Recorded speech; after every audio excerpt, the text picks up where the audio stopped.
Okay, welcome back to the channel. Today we are here at the homestead. I came up to unlock the chickens and let the chickens out a little bit so they can roam and do the things they normally do. We've had some rain coming in and out here and there, some patches and stuff. It actually got cooled down a little bit today because yesterday was really extremely, humidity was very, very high. It was hot yesterday. I think it was probably around in the 90s, something like that. And it makes it hard to do anything. But the wife, she sent me up to get some more vegetables. We're pulling out of the garden. It's tomatoes. We did some green tomato sauce, not the relish. We did the sauce. And then I think we pulled 30 pounds out of the green and 30 pounds out of the red. So she's making sauce out of the red too. But she likes the red. I like the green sauce. So, you know, it's just different. But maybe I can give you some pointers on growing it here in the garden. Okay, well, you can hear the rooster. He's busy over there with the hens. He's taking care of them, like his job, doing his job. We have here is cherry tomatoes, and they're a black cherry tomato. They're really good. They're real sweet. They're a heavy producer for sure, and we grow plenty of them because we're going to make cherry preserves. Is what we're going to make this year, and they're really growing nice. I mean, this is going to be a nice bunch of tomatoes. As soon as they get ready to ripe. I got a bunch of them on a ripe already.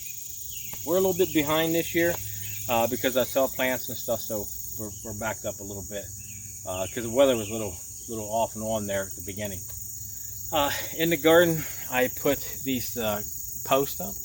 They're about, I think they're like 8 foot or something like that, and you knock them in the ground. You put about 12 inches in the ground, and then I put string across it. And what I do, I tie on the bottom of the plant. And don't tie it tight, I just kind of tie on the ball and just put a little loop there.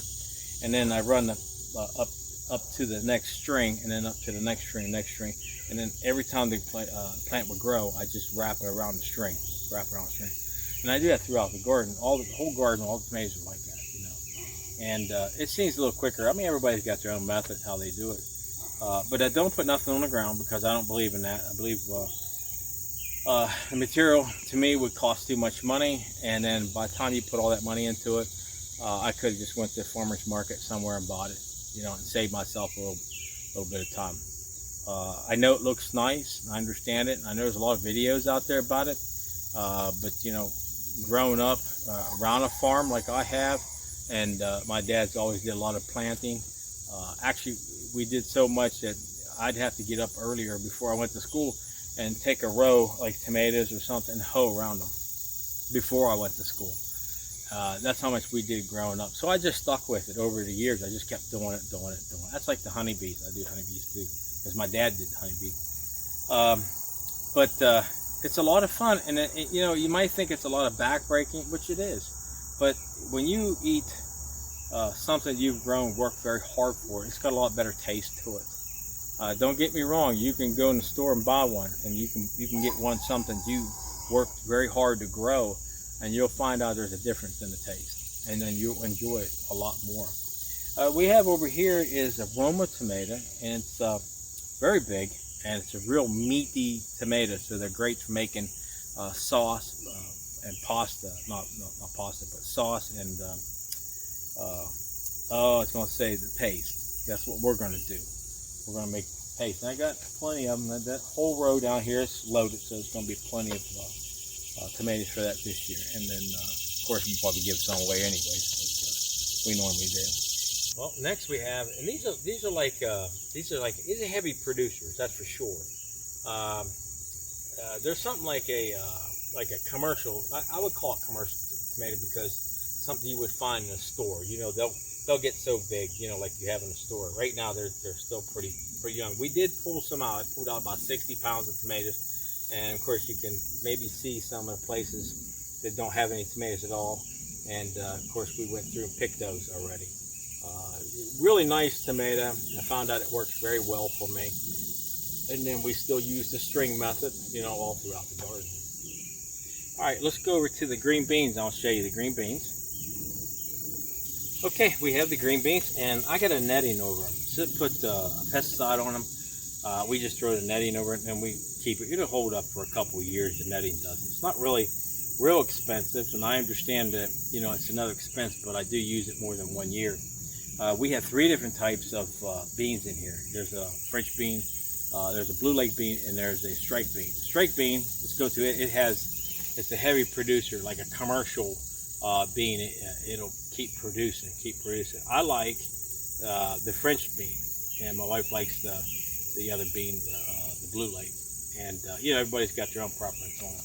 But instead of put any chemicals down, that's what we do. We just net it, and then we go through and check it. And I'll come up here and I'll throw the netting off of it during the daytime, so we can get, because I don't believe the netting allows that much sun to come through it. So I'll just take it off and then let the sun come through it for the day or so, and then come back, cover it up for a night, and then just kind of wash through it and stuff like that. But like I said, we don't put nothing on the ground. I have put straw down, so but don't put hay down. They don't recommend you put hay in a garden, because you have to really rake that up. Even like straw, you don't want to plow it under your ground. Just do it like that. Okay, I'm going to take you down here to the other section of the garden, and I'll show you some green peppers I have growing. There is some other down there. I think there's kale down there. There's some cabbage, different things. I'll show you here.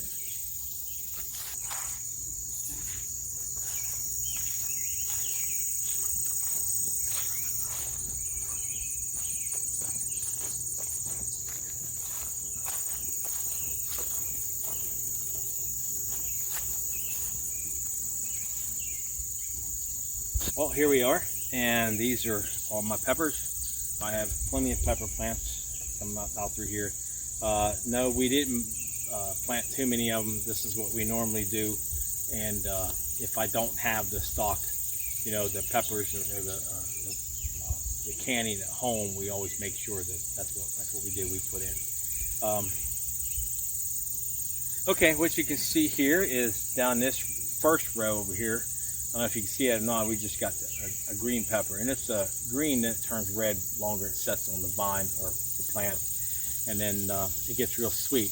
Or you can just pick it green. It's called a northern pepper, and it works really well where I'm at. Some people talk about California peppers, and it worked great at my neighbors down here. It might work great somewhere else, but it just does not grow for me. These Hungarians bananas. These are just the regular bananas here, like the mild, and then we have the hot peppers too. The bell, or not the bell, but there is some bell in there, but it's banana peppers. They're the hot ones over here. And then on the other side, we have the jalapeno peppers. We make a little sauce out of that, kind of like a sauce. I'll show you. I don't know if I did make a video, but I don't know if that's in the video. Those hot peppers, but they're really good. Trust me, really good. Now, the thing about it growing is, of course, you have to know your soil on your ground. That's always the most important thing, is what type of soil you have, or what type of ground you really have. I got a lot of clay here, so I had to bring in soil and do it, but it's been in here for many years. We just turn it, and then we kind of maintain it there. But I think the biggest thing about planting is, one, if you really want to learn how to plant, it takes hard work to do it. Like I said, the fruit tastes a lot better when you work it. But you should go with somebody that's been planting for many years, like somebody a lot older, like a farmer or a neighbor or something, been doing planting when they grow, when they was a kid or something. Because that's what we did, and I just kept doing it over the years. And then, of course, I learned more and more and more. But always stick with somebody that's been doing it for a while. It'll be a lot easier on you. So then when you start growing things, you'll be very successful at it. Number two, I think it's very important people don't pay attention. I sell plants. Like I said, I sell tomato plants, pepper plants, cucumber plants. We just sell the plants. I grow them from seed, and we sell them. We sell flowers, something like that.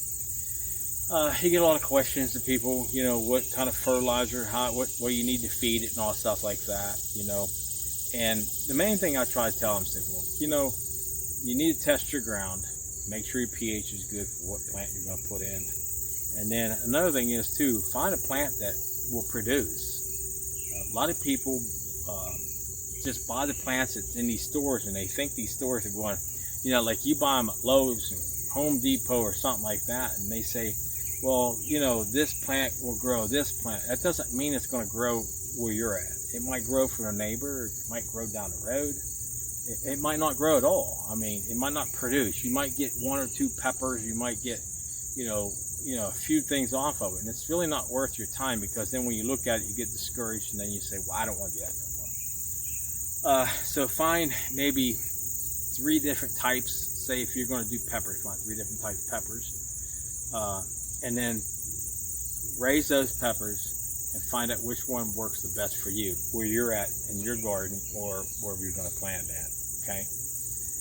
Same thing as your tomatoes. There's a lot of different tomatoes out there. Just buy 3 or 4 different types of tomatoes from different places, put them in the ground, see how well they're going to grow in your area or your ground. I don't really say area, because area is a big section, and they always say, well, if it's in, zone 3, zone 4, or whatever like that. I don't really go that way. I go, but what I've grown before in the garden, what works best for me. And I truly believe that, they just sell the plants, and then it might produce a little bit, but not a heavy producer. But you can find something that produces very, very well. So we have some kale back in here. It's netted. That's to keep me from putting pesticide on it, keep the bugs down on it.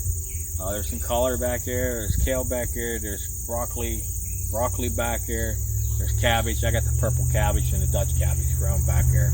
And then way in the back are some trees. Those are peach trees. I raise peach trees all the time. And I got a chicken ready to jump in.